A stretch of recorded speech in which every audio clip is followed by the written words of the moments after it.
আজকে আমরা দুজন মিলে করব আম মাখা। আগে কখনো আম মাখা করিনি, তো এই ফার্স্ট টাইম আম মাখা করব। তো চলো ট্রাই করি আর তোমরাও দেখতে থাকো, আশা করি তোমাদের ভালো লাগবে। তোমরা সাথে থাকো আর সঙ্গে থাকো। তো চলো ভিডিওটা শুরু করা যাক।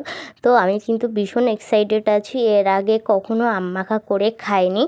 তো দিদা আর আমি ফার্স্টে যেয়ে কিন্তু লেবুর পাতা নিয়ে এসেছি তুলে গাছ থেকে।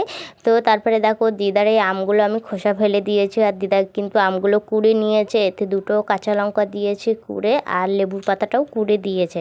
তো এখানে কিন্তু কোড়ার কাজটা কিন্তু কমপ্লিট হয়ে গেছে, আর দিদা দেখো এখন সব কিছু কিন্তু মিশিয়ে নিচ্ছে। পরিমাণ মতো লবণ দিয়ে দিয়েছি আর সরষের তেল দিয়ে দিয়েছি। তারপরে দেখো দিদা কিন্তু মিক্স করে নিচ্ছে। তো এই আম মাখাটা কিন্তু আমরা দুজন মিলে করেছি। আম মাখাটা কিন্তু খেতে ভালো হয়েছিল। আর তোমাদের আজকের ভিডিওটা কেমন লাগলো জানিও। ইউটিউব থেকে দেখে থাকলে চ্যানেলটি সাবস্ক্রাইব করে দিও, আর ফেসবুক থেকে দেখে থাকলে পেজটা ফলো করে দিও।